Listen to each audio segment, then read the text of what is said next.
The way she'd started humming in the morning should have been my first clue. A tuneless, airy little sound like a bird chirping about a worm it had just discovered, except the worm in this scenario was another man and I was oblivious, busy making breakfast and packing lunches. Josie had always been a morning grump. The humming was a jarring anomaly, like a rogue color in a perfectly coordinated room, but I was happy to see her happy, or so I thought. Then came the secret getaway. She'd started using the phrase jokingly at first, almost like a bad movie line. "No, just a little secret getaway, darling, you wouldn't understand," she'd say with a wink, grabbing her purse and heading out. At first, it was a trip to the nail salon or shopping with her sister, harmless. Then the secret getaway started to get longer, to include overnights. "It's a wellness retreat. I need to reconnect with myself," she said, her eyes shifting to the side just a fraction. That's when the tiny seed of sprouted into a prickly vine in my gut. But I, the fool, told myself not to be an insecure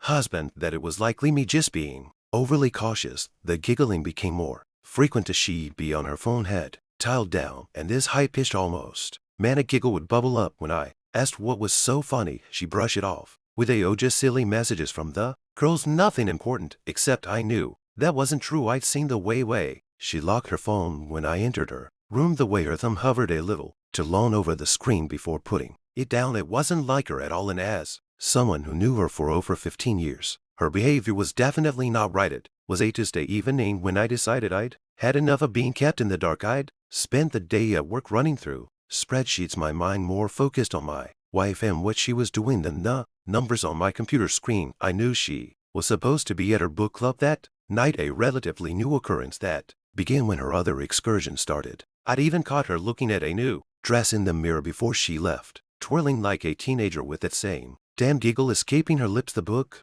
club was at a friend's house, and I knew her well enough to know that her friend wouldn't be at home, because I had seen the friend with their kids at the park that afternoon. So instead of heading home, I drove straight to the address of the book club, my heart hammered against my ribs, a drumbeat of dread and fury wearing within me. As I neared the street, I spotted her car parked a few houses down, practically hidden behind a large bush. I parked a bit further down and walked the rest of the way. The house was dark except for the faint glow of a single lamp from a window near the back of the property. As I got closer, I could hear soft music and the murmur of voices, and then I saw them through the slightly parted curtains. Josie and another man. They were close, far too close. Their heads bent together, his hand resting on her back. As she laughed, my blood turned to ice and then molten lava. I didn't storm and I didn't bang on the door, not yet. I was too numb to act, my mind racing to grasp the reality of what I was seeing. For a moment, I just stood there, my hand pressed against the cold brick of the wall, trying to understand what was happening. The betrayal, the sheer disregard for our vows, our lives, crashed over me in a tidal wave. I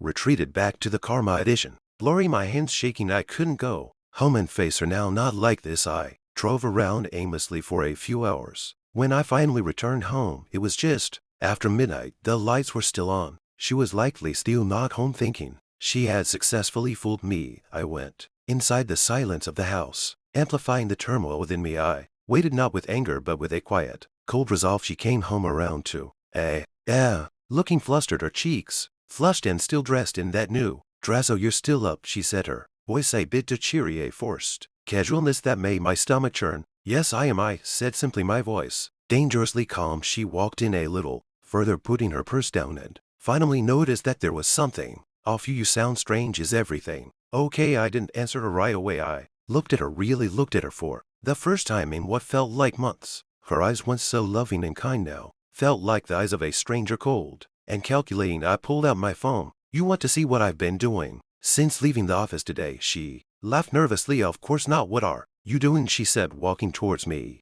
and trying to take the phone out of my hand. I pulled it back out of her reach. "Don't worry, it's all family friendly. I'm just trying to understand why you didn't tell me your little book club was at a different location tonight." I pulled up the video, a short 20-second clip of her with her lover at the house, a clear view of them cuddling, laughing, and kissing. It wasn't grainy, it was perfectly clear and perfectly incriminating. Her face drained of all color. What is this?" she stammered, her hands flying up to her mouth. The giggling was gone, replaced by a terrified whisper. I showed her another and another, each one a clear indication of her betrayal. The reality of my discovery had finally caught up to her. I'd never seen her this scared. It was as if her entire world was collapsing Around her the facade she had carefully crafted for all those months had completely shattered, leaving her vulnerable and exposed. "Who is it, Josie?" I asked, my voice a low growl. She didn't answer, her eyes darting around the room, as if searching for an escape route. "Tell me now," I demanded. I held out my hand and she flinched. It was a small gesture, but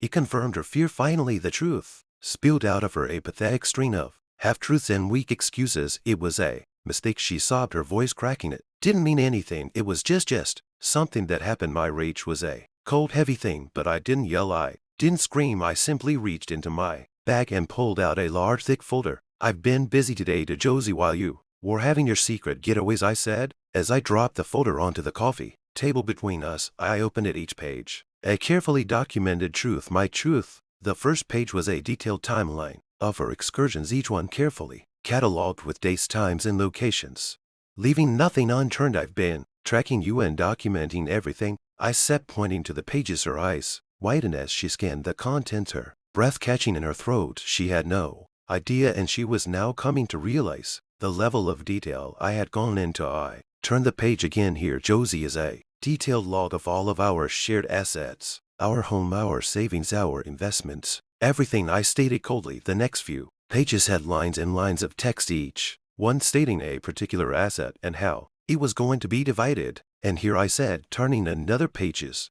the divorce paperwork finalized and ready to be signed. I've already spoken to a lawyer and filed it, and we're getting divorced." Her mouth dropped open and her eyes began to water. Her carefully crafted life, the one built on lies and deception, was about to crumble. I watched impassive as she reached for the papers, her fingers trembling as she opened each page. Her sobs became louder as she came to realize how meticulous and final it all was. There were no arguments or excuses left, no way out. She had been caught thoroughly, and she was about to face the full consequences of her actions. Finally, I held out a pen, the cheap pen, the one from the supermarket, like the life she had created with another man. "Sign him, Josie," I said, my voice devoid of any emotion. I watched as she took the pen, her hand shaking so badly she almost dropped it, and with a final pitiful cry, she said mine. She barely glanced at the document. She just knew that it was over. She crumpled to the